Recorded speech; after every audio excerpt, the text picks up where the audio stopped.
quero ir à tua colação de grau. Porque os professores, em geral, acham que criança é criança. Amanhã não, sábado eu vou fazer uma palestra no SIMPRO, no Sindicato dos Professores. A moça disse, professor, não entendi. Eu falei, não, o título é esse mesmo, assim, criança não é girino. Eu não estou me dedicando à biologia. Né? Porque criança, ao nascer, é gente. Eu tenho 2 filhos biólogos. Fui consultar depois de... Você já viu que eu gosto de inventar título, né? Eu fui consultar os meninos adultos. Olha só como é que é. O pai se refere às crianças de 30 e 40 anos. Está gostando da sociedade? É muito interessante para um educador ter Ritalina debaixo do braço. Eu queria prescrever Ritalina. Ou cocaína. Eu falo para minhas alunas. Cocaína, porque eu falo para elas, olha, sabe qual a diferença desse berçário que você trabalha e o da enfermeira? A enfermeira quer as criancinhas todas dormindo, tomando na veia ou com uma sondinha e tal, e ficar boa e ir embora de lá. Você não. Você vê, você tem uma educação infantil que as crianças dormem. Vocês já viram quanto tempo as crianças dormem na creche? Vocês sabem que toda criança de 3 anos, depois que come, tem sono, é assim, né? Todas, no mundo inteiro. Mas é assim nas creches.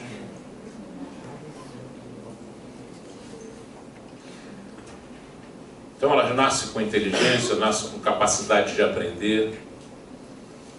Elas nascem lendo diferentes linguagens.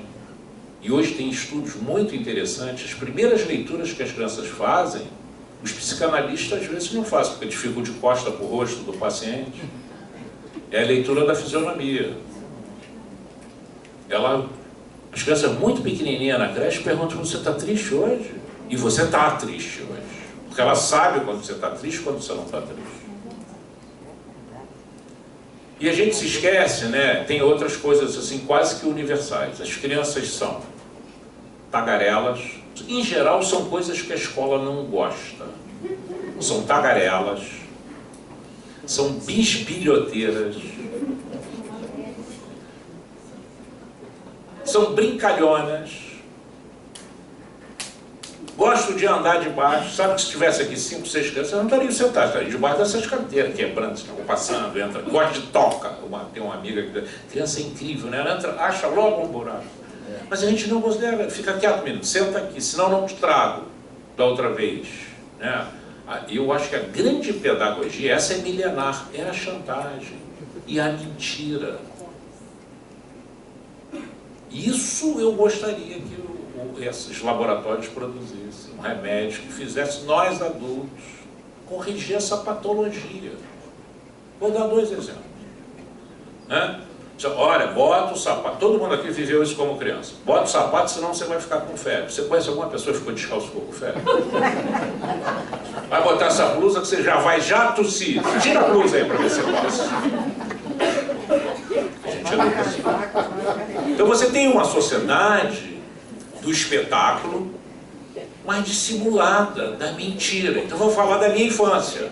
Eu, aos 3 para 4 anos, fazia na época um jardim de infância, e na época do Dia dos Pais, porque já, infelizmente, já naquela época, o calendário da escola era o calendário da loja americana, era o mesmo. Estou entendendo, né?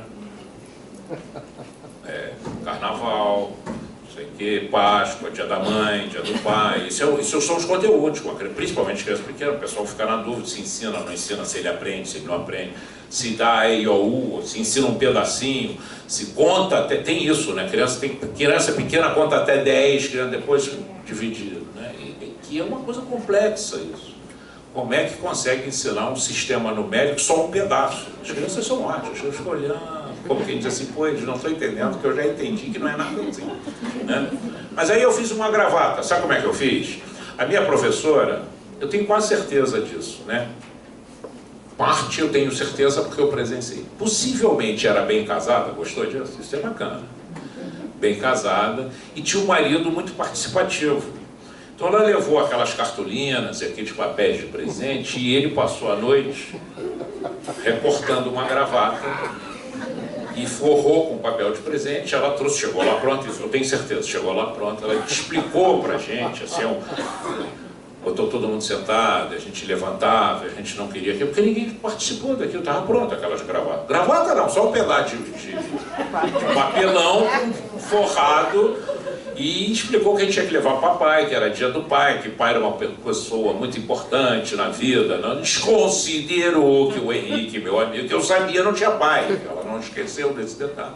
O Henrique ficou muito triste, a gente olhava para isso, eu me lembro como hoje. E aí eu cheguei em casa e entreguei para o meu pai.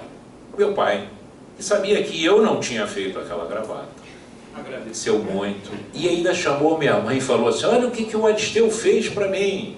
Minha mãe, que sabia que eu não tinha feito aquela gravata, né? Que bonito, que bom, aquelas coisas todas vocês devem imaginar. E passados uns 15 ou 20 dias depois do Dia dos Pais, minha madrinha veio me visitar, que vinha 2 ou 3 vezes por ano na minha casa. E sabe o que meu pai falou? Vai lá no armário do papai, pega aquela gravata que você fez pro dia do papai e mostra para sua madrinha. E eu mostrei. E a minha madrinha, que sabia que eu não tinha idade, não tinha competência, não tinha habilidade, que não fui eu que fiz, que legal que você fez. Vocês estão entendendo como é que forma o Maluf? Desde dentro. Entendeu? Ou aquele que apareceu na televisão disse: não, não sou eu, o cara vendo, todo mundo vendo, para ele botar o dinheiro na cueca. Ele disse: não, mas não sou eu. Não há médico, biólogo, neurocientista que vai inventar remédio para corrigir isso. Agora, as crianças, eu posso assegurar para vocês, elas são agitadas, não param quieto, só em coma ou com febre alta. Eu trabalho há mais de 40 anos com crianças. Eu trabalho desde 14 anos de idade com crianças. E elas não param quieto. Quando ela bota o olho igual o da Ritalina, porque a Ritalina dá olho meia bomba. Quando a criança bota assim, pode ver que ela tem algum problema de saúde. Ou seja, de doença. Que é um erro, né? A gente diz que ela está com problema de saúde. Olha como é que a gente é. Né? Essa é uma tensão, não interessa a quem que a gente seja doente e faça isso. Esses números, isso me causa uma inquietude muito grande, esses números que são apresentados aqui. Né? Não preciso falar, né? As imagens estão falando por si, mas assim, é o exercício da gente pensar essa questão na perspectiva da alteridade, do outro. Ficar discutindo o remédio que você dá para o outro sem considerar o outro é muito fácil. A gente faz isso, né? Se tivesse uma criança aqui, qualquer adulto pegaria, como eu pego essa caixa e falo: senta aqui, fica quieto, agora chega. É um objeto como outro qualquer, manipulável.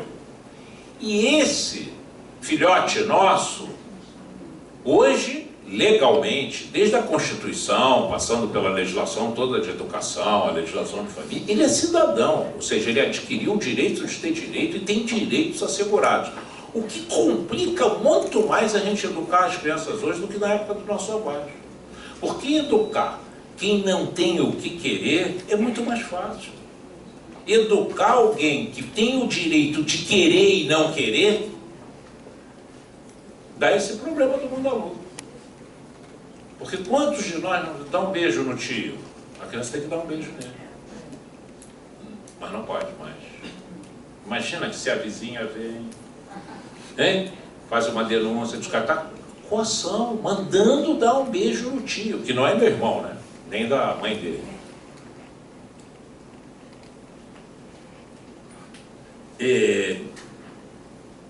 É um pouco isso, né? Eu tenho um artigo que eu escrevi, depois me arrependi, mas hoje eu gosto dele, que eu digo que o bebê conforto é a grande invenção do século XX.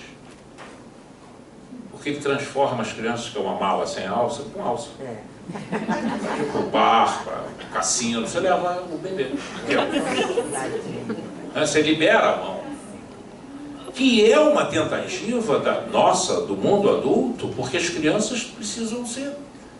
E o mundo é adultocêntrico, como vocês viram aqui no slide anterior. A gente pensa o mundo para a gente. A PUC, por exemplo, não tem nenhum espaço infantil, tem? Traz uma criança aqui para um local inadequado. Não é proibido, por exemplo, numa indústria, que talvez fosse interessante ele visitar uma indústria de chocolate, é proibido. Mas vira PUC não é. Lá na UERJ nem levem, porque ele morre antes, porque ela chama, só a né? Lá é mais. Aqui a gente acha que tem verde, então de repente é tão perigoso quanto. Quer dizer, isso é muito recente, entender que criança é gente. A gente está discutindo um cidadão que tem uma peculiaridade. A legislação hoje diz isso. É um cidadão em desenvolvimento. É evidente que nós estamos em desenvolvimento. Mas os 6 primeiros anos de vida, isso é decisivo. Isso os todos esses neuros aí, não discordam disso, não. Nós, da psicologia, já sabíamos disso. Eu não tenho nenhuma implicância com os neuros, até porque eu acho que eles fazem um recorte exagerado. Eles pensam no cérebro e não pensam nos donos dos cérebros. E eu, como trabalho com as crianças, eu não posso olhar para as crianças de uma instituição e só ver cabecinha e aquele negocinho funcionando lá eletricamente, com aqueles neurônios que vão... História verídica, eu estudei no colégio classe média na cidade do Rio de Janeiro e na minha época lá de ensino médio só tinha 2 turmas, ou engenharia ou medicina. Eu fiz pedagogia, tá? Entender que é bem... Eu tenho muitos amigos médicos. E recentemente a gente fez um churrasco, e tem um que é cirurgião cardio, não sei das quantas, trabalha com válvula, sem ter feito engenharia, e ele custava chegar. E chegou, tudo bem, saudade, né? A gente é amigo já desde o final da infância. E aí, como é que foi lá? O outro médico? Não, beleza, show. Trocou, desentupiu e tal. Show, que bom, né, o cara. Toma uma cerveja ali, mas como é que foi? Uma amiga, que é psicóloga, e disse, e o paciente está bem? Disse, não, faleceu. Gostou? É igualzinho o que eu acabei de falar. Ele está preocupado com o coração. Foi um show, desentupiu todinho, mas não está preocupado com o dono do coração, não. Um cara correto, pai de crianças, de família e tal. Isso não é ele. Né? E eu gosto da fala que vocês trouxeram, porque a gente tem que pensar isso num contexto maior. E é político. É político. A quem interessa a gente conter as crianças com drogas. Porque a escola, ela também muitas vezes funciona como uma droga. Ela intoxica. Tóxico é o contrário de farmacum, do latim. O tóxico é o exagero do farmaco. É um pouco isso que as questões levantadas aqui, pelas falas que me antecederam. Então a gente está intoxicando. Porque eu acho que fica claro quando eu discuto o psiquiatra infantil fala, pô, é para medicar, existem casos, ninguém está sendo contra, né, o remédio. O que a gente está sendo contra é como isso está sendo posto numa sociedade que está doente. Mas não está doente, não é por isso que... Agora, é evidente, né? Você sabe que eu saí de casa às 5 horas, cheguei aqui às 7h49. Eu moro aqui em Laranjeira. Aí você quer que meu filho faça exercício respiratório de manhã, né? Entendeu? Uma cidade dessa, com um trânsito desse, né? Determinados segmentos, determinadas camadas da sociedade, quando chego no início da sua atividade, primeiro, uma nutricionista me falou assim, já estão com fome de novo. Uma discussão nas creches públicas do Rio, as crianças comem 5 vezes em 10 horas, não comem de 2 em 2 horas. E janto às 4h30. É cultura do Rio de Janeiro jantar às 4h30? Alguém aqui janta às 4h30? Não, mas já as creches, as crianças são obrigadas a jantar às 4h30. 4h30 não. E quando ela chega, ela já... Porque por mais pobre que a criança seja, não sai em jejum. Nem um cafezinho preto ela toma, dá um biscoito, um pedaço de fruta, um pão torrado, uma coisa assim. Tanto é que há estudos que a colação é o que elas menos... Você vê aquelas cabecinhas, tudo assim. Porque é igual remédio também, né? Talvez não seja de interesse de todo mundo, estou vendo algumas pessoas aqui da área da educação infantil. Mas é assim, a gente faz isso com a alimentação igualzinho como faz com a medicação. São poucas as creches. Não estou falando só das creches públicas, não. Pergunto às crianças se elas querem. Porque tem que. Conhece o verbo tem que? Tem que comer. Porque na cultura brasileira, quem não come morre. Já viu alguém morrer porque não come? Não. Né? Tem gente tentando não comer para emagrecer e não consegue. É diferente. Pobres e ricos. Né? Que isso é uma outra coisa interessante. A linha de corte, por exemplo, da obesidade infantil, não é só de classe média alta no Brasil hoje. As crianças pobres engordaram. E não é por abundância de alimentação. Vivem na pobreza, na falta e estão obesas. Bom, essa ideia de contenção, né, ou de liberação do adulto, porque também a gente tem que pensar isso, nessa relação adulto-criança, extremamente adultocêntrica, embora exista uma tensão que a gente precisa falar, que eu acho que contribui com as nossas reflexões sobre medicalização, que é a infantocracia. Vocês já viram que eu gosto de contar a história, vou contar mais um. Eu cheguei para uma cunhada e falei assim, vou passar o final de semana em Teresópolis? Ela disse assim, vou perguntar às crianças. É verdade. Como assim? Ela foi, um tinha 7, outro tinha 6. A menina tinha 7, o menino tinha 6, os 2 filhos dela, Rafael e Júlia. Vamos com o tio para Teresópolis, vai ser legal. Ah, mãe, não, sábado não. Ela voltou, eu na sala, ela voltou na casa deles. Voltou, disse, não vamos não. Não é eles não querem, não vamos não. Eu estou dando um exemplo que eu vivenciei. A infantocracia é o extremo, né? E a gente já aprendeu na história da humanidade que frouxidão não educa, mas autoritarismo muito menos. Acertar a mão é muito difícil. Como é que eu faço um processo interativo, de troca, de escuta, de respeito e educo o outro? Se o pressuposto educar é fazer o outro ser o que eu quero, não vai dar certo. Tanto é que não vai dar certo que você contrata a Super Nanny para resolver teu problema que não está dando certo. Você olha uma Super Nanny, já viram Super Nanny? O cara paga, vem uma, como é que chama isso? Uma personal, sei lá de quê, de educação, para fazer o Luizinho comer, porque o Luizinho diz que não vai comer. Não deixem de ver, está passando. Você foi ver Sementes do Nosso Quintal? A Teresita lá, que é uma grande educadora paulista, disse, não, o garoto está com medo, ele tem um trauma de peixe, para ele a sardinha tem espinha. Desde cedo ele pergunta assim, qual a comida hoje? Ela disse, peixe. Ele disse, eu não gosto de sardinha. Ela disse, não é sardinha, é peixe. Ela tem 80 anos, ele tem 4, né? 4 ou 3. Aí ele fala mais de 17 vezes, sardinha não, e chora, e não quer, ainda não tenta na hora do almoço. Na hora do almoço ele diz, eu não quero peixe, eu não gosto de sardinha, eu não quero espinha. Tá? Aí aparece uma cena do filme, é um documentário, está em cartaz. Ela senta e fala assim, não, você vai comer sim, porque não é peixe, não é sardinha, não tem espinha. Então eu vou embora. Ele disse, não, você vai embora, mas primeiro você vai comer o peixe. Gostou? Não faz mal, não precisa de remédio, não precisa levar para o médico. Ele acaba a cena do filme, ele super todo sujo de peixe, adorou o peixe. E precisa de alguém que diga, não é peixe. Não é sardinha, não tem espinha. Eu tive uma turma onde o mais velho tinha 1 ano e 8 meses. Uma escola particular, uma creche aqui em Copacabana. Era eu e a Nancy. E na época não existia velcro, que hoje é mais fácil, né? O velcro, né? Era tudo cadastro.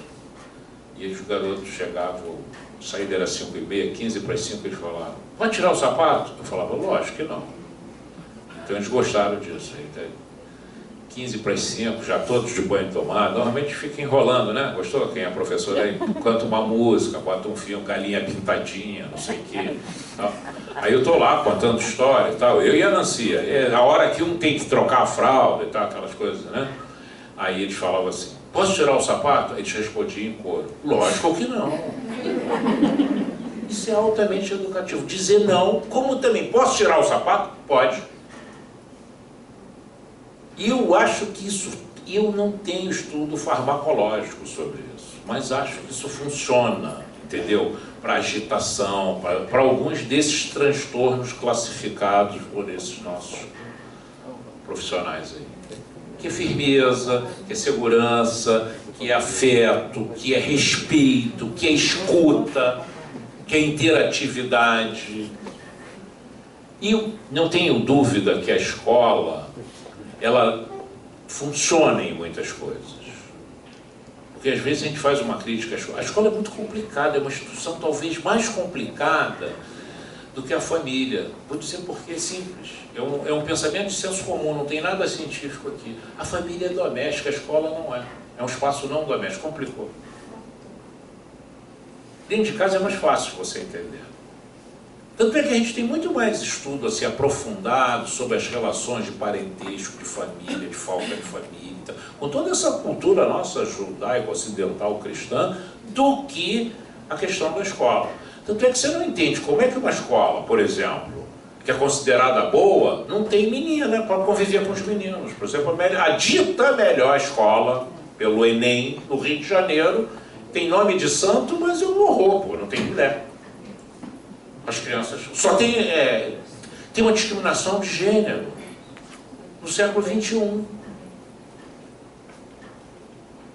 Né? Então, quais são os critérios? O que é uma boa creche?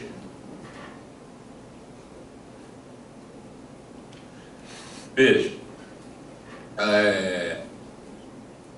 não é um problema da escola nem da família só. É um problema da sociedade. A gente não consegue mais conviver com as crianças. As crianças, além disso tudo, por exemplo, elas são narradoras. Elas querem contar o que elas já vivenciaram. Ela tem 11 meses, 24 meses, que seja 60 meses, 50 meses, ela tem essa experiência de vida. Só que ela não tem essa estrutura verbal que eu estou usando aqui. Ela fica, e aí, sabe, né? Aí você fala, tá bom, já entendi. Para, fica quieta. A gente não tem paciência para os nossos filhos, para os nossos filhotes. Por isso que a gente quer transformar a criança em aluno. Sabe que o Estado é sábio, né? E ele que construiu essa escola. Eu estou esquecendo das imagens, tem imagens bacanas, não tem nada a ver com o que eu falei, não, mas tem. Olha a escola. Esse é o modelo de escola de 300 a 400 anos atrás, embora tenha sido pensado em 1600. O pai da didática, Comênios, ele tinha uma máxima que dizia assim: ensinar tudo a todos. Imagina isso hoje, né? Como é que é ensinar tudo a todos? Né? Ninguém vai admitir que pode ensinar tudo a todos. E aí isso foi sendo modificado. A primeira modificação é agrupar por igual. Isso é a escola seriada, que permanece até hoje, que é um absurdo. Eu não posso ir olhar meu irmão de 9 anos, porque eu tenho 7. Aliás, a escola é perversa, né? Porque se eu começo a interagir muito com você, o ano que vem tu vai para 702 e eu vou para 703, porque senão vocês conversam a aula toda. Ela não gosta de interação, não gosta do que a gente é. Essa estrutura, ela vai na contramão, ela é domesticadora, ela é quase um remédio às vezes.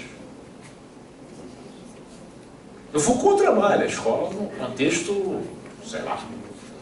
É porque não se usa mais, mas quando eu fiz pedagogia, algum tempo atrás, tinha psicopatologia como disciplina obrigatória. Você vê que coisa interessante. Não tinha essa, mas tinha psicopatologia para pedagogo.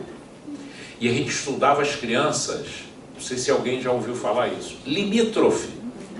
Não é nem normal, nem anormal. Deve ser a melhor coisa do mundo. Eu queria ser limítrofe. Tu não é nem normal, nem anormal. Por que tu é? Eu sou limítrofe. Eu atualmente já assumi. Eu sou bipolar, TDAH, KA, DD, XX, YZ. Não faz mal nenhum. Qual é o problema de você ser agitado? Você conhece alguém calmo no Rio de Janeiro? Deve estar com problema. Não mora aqui, pô. Eu tenho tido algumas experiências. Eu trouxe um cara outro dia, um caseiro, de um amigo. Eu levo ele para o Rio de Janeiro. Isso não vai dar certo, sabe que eu provoco. A primeira coisa que eu falei, tu já andou em escada que anda sozinha? Levei ele para uma escada rolante. E nunca tinha visto, a não ser na televisão, escada rolante. O bicho virou um cavalo bravo. O cara tranquilo, pescador, joga tarrafa. Quando ele olhava para as pernas dele, parecia um filme do Chaves. Nós vivemos num mundo agitado. Como é que você quer uma criança aqui fazendo meditação? Quem faz meditação aqui pelo menos uma vez por mês? Ninguém? Nossos filhos não podem ser meditadores. As crianças aprendem o que elas vivenciam. A mãe vai lá na creche e pergunta assim, estou vendo, você trabalha em creche, né? Vocês estão ensinando palavrão para as crianças? Eu falo, não, eles estão aprendendo aqui, mas nós não estamos ensinando. Vocês é que falam palavrão em casa, eles vêm para cá falando palavrão, e aqui, como a gente deixa eles conviverem, um aprende palavrão com o outro, cada um. Ou tu achou que a gente faz planejamento? Está no palavrão da letra B. Chegar no final do ano, nós estamos batendo Z. Não é assim que a gente faz. As crianças, né? A gente esquece. Então, a escola ela foi inventada, né? Assim, muito. Isso é uma criança, esse é o Tonucci, né? O outro desenho também era, que é um italiano, que o livro é com olhos de criança. Ele desenha não o que ele vê, ele vira a criança, é como ele fosse o olho da criança que vê assim. Então a criança traz, cada criança que chega tem um mundo. Imagina 25 crianças chegando, esse desenho chama, o outro era creche, né? Isso aqui é o primeiro dia de aula. E a cabeça da professora, ele tentou desenhar ali com o olho de professora. A professora tem 25 criancinhas todas iguais, de 1 a 25 vão virar números, vão transformar de criança em... A maior capacidade que o humano tem, que não é calma, ela é pulsante demais, ela extrapola. Tanto é que você não vê, mas você percebe. Você olha para a pessoa e você vê que ela está imaginando alguma coisa. Você consegue ver o que eu estou imaginando agora? Eu posso estar falando isso tudo e estar imaginando assim, que furada, hein? Me comprometi em falar com esse pessoal, um negócio chato de medicalização. Ele está fazendo isso, fala para vocês. Nós temos essa capacidade, essa função semiótica, sem tomar nenhum remédio, nenhuma droga, sem injetar nada, sem inalar nada, sem fumar nada, você vê o que você quer dentro da sua cabeça. Podem ver, vejam aí um piano, está todo mundo vendo um piano? As crianças aprendem essa capacidade, essa função semiótica, né? Vocês psicólogos sabem que isso é muito, logo ela passa a ter isso. E em função disso passa a ter saudade, passa a ser criativa, passa a imaginar o mundo, a desejar, a sonhar, né? E isso é outra coisa que a gente não quer. A gente não quer que ele tenha vontade própria. Isso é uma capacidade que passa pela ludicidade, né? Lúdico é isso. E que nós vamos entrar em extinção. Vai sobrar água, como diz Lídia Ortélio. Conhecem Lídia Ortélio? Lídia se diz uma brincante. É parceira do Antônio Nóbrega, é um artista. Né? A Lídia disse, é o que? Ela disse, eu sou uma brincante. Aí o rapaz da Globo foi entrevistá-la. Disse, professora, e a falta, o camada de ozônio, acabar a água no planeta? Ela tinha uns 70 e muito. Esquece isso, nós vamos acabar antes, vai sobrar água aí. Ninguém vai usar essa água toda não, tem no planeta. O cara de ecologia, repórter ecologia, fica desarmado, né? Como? Ela disse, olha, o homem é ludens, é lúdico, e a gente parou de brincar já tem tempo. Nós estamos igual um dinossauro, a gente está chegando lá, nós estamos em extinção. É porque a gente só bota os outros bichinhos, quem está em risco, quem está... Só não botou a gente, nós estamos em risco, é isso que ela está dizendo.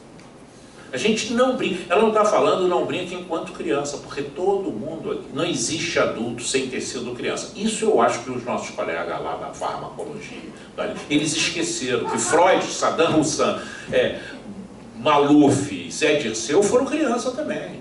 Freud, Marx, e eu, você, e né, a música do Pirim Pim Pim lá do Arnaldo Antunes.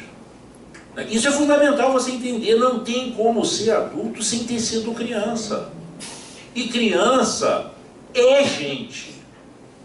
E as pesquisas, por exemplo, que é uma área super nova na ciência, tá? E que não está badalada, eu sei por quê, porque não tem laboratório interessado na sociologia da infância. Esses laboratórios aí, a sociologia da infância, por exemplo, ela tem Coisas muito surpreendentes. Às vezes eu me sinto até envergonhado. Porque a sociologia da infância fala assim, caramba, a criança é gente mesmo. As conclusões são essas, é nessa perspectiva. Que a psicologia já tinha anunciado, mas ninguém escutou. Né? A gente não considera a gente. Quer ver, eu vou falar coisas da nossa cultura, passa mais um. Que a gente considera que criança não é gente. A gente pensa a escola para formar, né? Como linha de produção. Aliás, a escola, essa escola que transforma a criança, a aluna é linha de produção, passa o outro. É para transformar os desiguais e os diversos, que tem uma complexidade maior do que a desigualdade, a diversidade, né? Na perspectiva do que é complexo, é maior do que a desigualdade. Mas é para uniformizar. Esse modelo de escola que a gente tem no século XXI, no mundo, não é no Brasil, é um modelo de escola que foi criado para todo mundo falar a mesma língua, parar de falar o dialeto e virar uma nação. É o modelo francês, inglês, depois japonês e alemão. É a construção dos estados nacionais, das nações. Vamos cortar a cabeça desse rei e vai todo mundo falar francês. A coisa mais importante na França era a escola normal. A coisa mais revolucionária é formal. O professor fala, esquece, não é franela, é flanela. Não é mesmo, é mesmo. Pode falar carioquês. Você não pode, uma criança não pode falar na escola tomate, feito nós todos falamos, porque nós não estamos na escola, nós estamos discutindo sobre a escola. Porque essa palavra não existe, mas no Rio de Janeiro a gente fala tomate. Como em São Paulo também, as crianças falam futebol. Existe futebol? Do Corinthians, também não existe o Corinthians. Nem o Flamengo. Mas existe essa, Paulo Freire dizia, isso é da cultura dele. Porque não existe só uns que têm cultura, a cultura. E os que não têm cultura. A gente pensa, todo esse desenvolvimento dentro desse mundo tensionado, né, doentio, hiperativo. O mundo hoje é hiperativo. Ele está todo a 0 hora. Você deposita e sabe que você fala, pô, eu perdi meu dinheiro, eu depositei do gente uma senhora. Eu depositei e ele não está na minha conta. Mas era sábado e eu e ela numa caixa automática. Aí você quer que ela seja calminha. E uma senhora que possivelmente olhou, como às vezes eu faço. Ela sabe se aperta embaixo, se aperta em cima, se aperta até, se puxa. Né? Aí você quer que seja. Ela ligou o computador ali. Eu fico aí. Não foi hoje não, tá? Eu fiquei olhando. Aí eu conto. 1, 2, 3. Chama o Genesi. Tá. Quem não conhece o Genesi, manda chamar o Genesi. Tá lento. 3 segundos. Aí você não quer que a criança seja. Aí chama ele de hiperativo. Ele não tem atenção.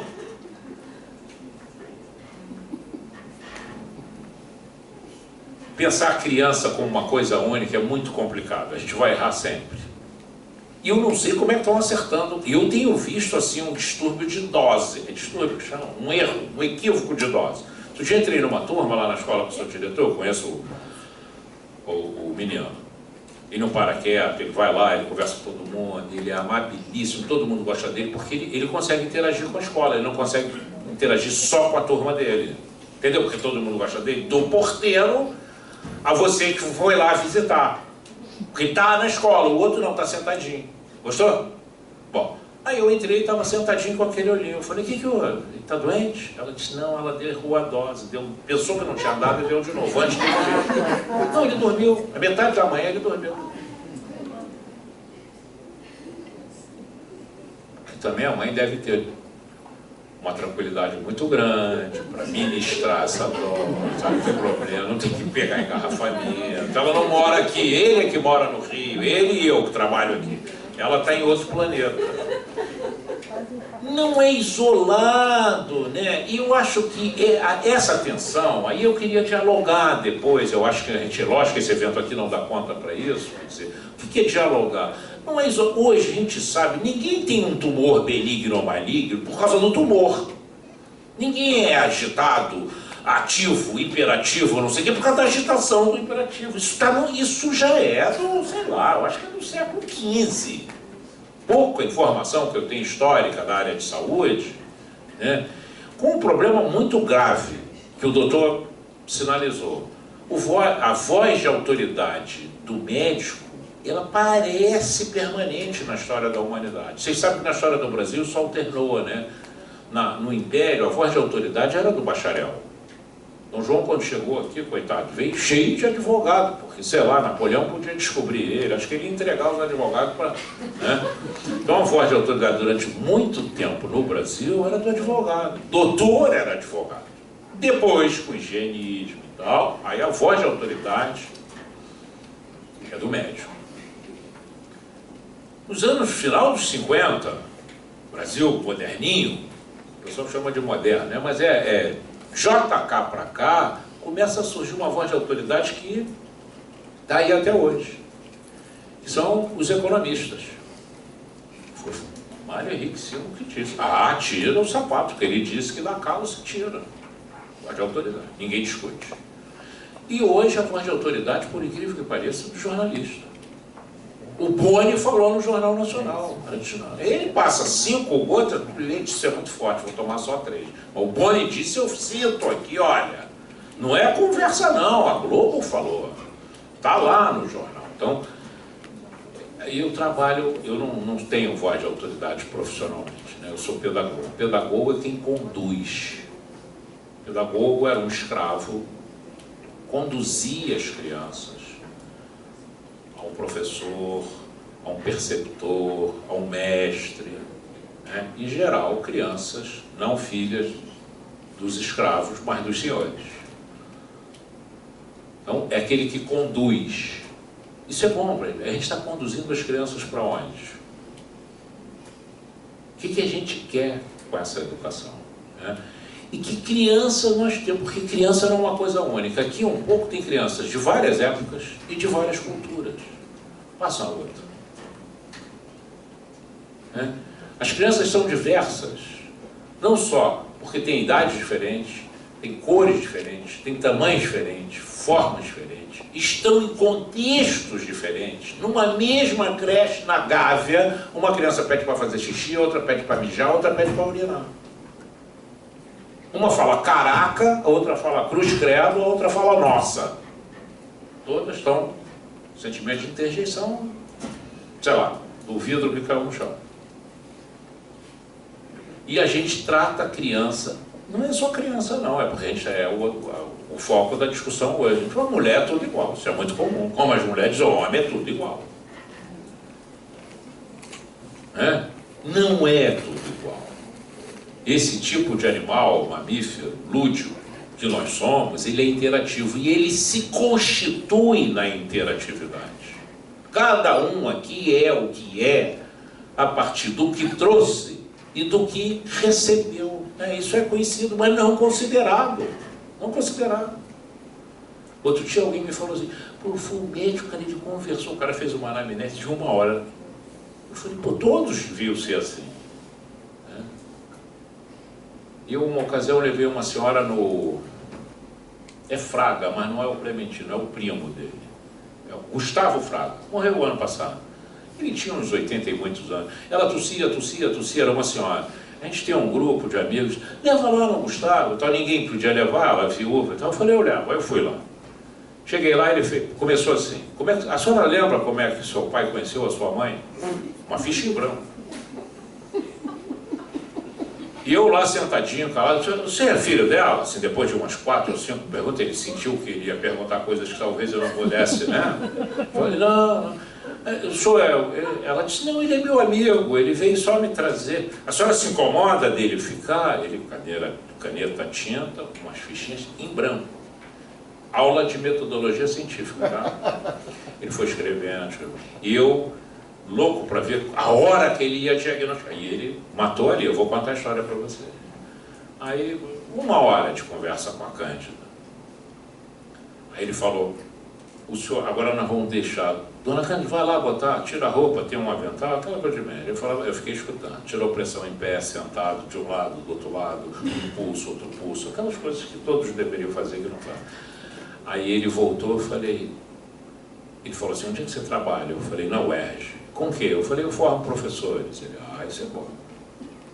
Anotou lá as medidas, veio tudo a cabecinha dele, 80 anos. contou aquilo. Aí eu falei assim, doutor, onde é que se forma um médico igual a você? Ele disse, na UERJ é que não é. Eu falei, por quê? Ele disse assim, mais da metade do que eu faço eu aprendi com outro médico. Lá não tem médico, só tem professor. Gostou?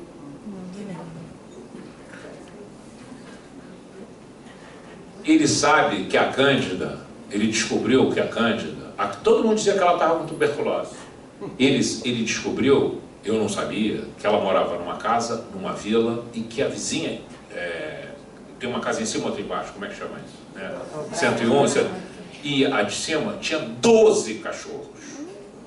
E ela estava com alergia a pelo. Ele disse, eu não vou tomar, não vou passar nenhum remédio, só não vai fazer nenhum exame, só vai mudar de casa. Eu acho que isso tem tudo a ver com o que a gente está discutindo, do contexto, entendeu? Um antialérgico, possivelmente a Cândida, e a Cândida se mudou de casa, e ficou boa, e não tomou remédio nenhum. Lógico que se você fizer isso para todas as Cândidas, muitas vão morrer, né? Porque não existe Cândida. Cada uma é uma, cada pelo de cachorro é um pelo de cachorro. Essa ideia de cada um é um, né? Não existe criança, não existe infância, não existe cultura. Isso é um conceito que precisa ser entendido na sua dimensão, né, mais ampla, das culturas, das infâncias e das crianças. Isso é complicado, porque o parâmetro que leva uma escola a mandar uma criança agitada para o médico é desse tamanho, não é igual o exame de sangue, não. Pega lá os parâmetros da tua glicose, você vai ver mulher de tanto a tanto, sempre tem um parâmetro assim, é de 0 a 99, né? Açúcar, 0 não, 0 morreu. É de baixinho lá de açúcar até 99. Não, agora ele não senta, pronto, manda para lá e o cara acha 6 coisas, 5 coisas na hora. Você não senta. Não tem bicho carpinteiro, né? Não era assim, claro, tá com bicho carpinteiro. Então, essa visão das culturas, das infâncias e das crianças, no plural, com as suas diferentes matizes, por causa das suas diferentes inserções sociais, culturais, econômicas, é fundamental para a gente discutir essa temática. Acabando. Eu gosto do escritor, eu acho que ele ajuda a gente a pensar, né? Quer dizer, não está tudo perdido, né? Porque às vezes é muito duro o que a gente está vivendo, né? Eu penso que a gente tem que ter esperança, né? Tem muita gente descobrindo outras coisas. Não sei, a gente pode conversar. Obrigado pelo convite.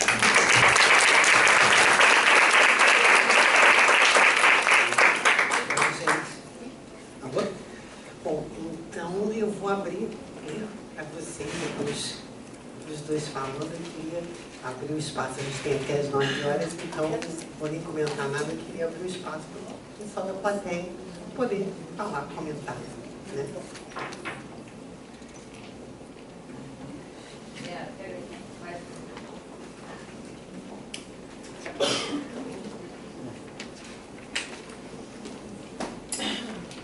Eu cheguei um pouco atrasada, escutei mais ele. Mas eu vi você falando muito da criança agitada, né? E o que eu vejo no consultório é que a maioria dos pacientes que rapidamente tem um apoio do colégio, da família, para que seja medicado, é a tal da concentração, né? É a produção, o resultado no colégio. A criança agitada, eu acho que tem pais que quando é agressiva, né? Eu acho que quando junta, né, a agitação, a agressão, mais um desempenho escolar. Eu noto que hoje em dia os pais estão trabalhando o dia inteiro na rua, o filho não está com nota, dá Ritalina, né? Mas eu tenho um paciente já mais velho, de 20 e poucos anos, que tomou Ritalina e agora toma Modafinil. Não consegue ficar sem Modafinil. Não consegue nem ver filme sem medicação, né? Não consegue ter concentração no filme. E eu fico imaginando que antes, né, todo mundo que era meio agitado arrumava umas defesas, umas formas de conseguir se concentrar mais, né, de conseguir... Cada um criava uma forma para isso, né? Um mecanismo, né? E hoje em dia não, tem esse acesso rápido à medicação. E aí eu estou falando dessa questão da concentração. E, anexo a isso, a tal história do videogame, porque as crianças não concentram, não estudam, mas conseguem ficar... Tem uma mãe que me falou que o menino ela ficou sem empregada e ficou uma vizinha indo, o menino tem 10 anos, ficou 12 horas jogando. Que concentração é essa? Você consegue ficar 12 horas jogando videogame? Mas na escola não consegue concentrar na professora. Então eu fico pensando como é que fica o além da criança ser agitada, enfim, que é uma questão que eu acho que também se tenta calar, né? Vamos aplacar as crianças, mas eu fico imaginando que perfil da criança atual, essa criança que tem 8, 10, 12, que não consegue abrir mão dessa concentração por horas nos games, né? Muitos, que é uma queixa frequente, e um tédio em relação à escola, né? E a Ritalina parece que faz um efeito aí, né? No lóbulo pré-frontal, tem uma organização que a criança começa a abrir mão desse prazer do videogame e focar no estudo. E aí, como é que fica isso?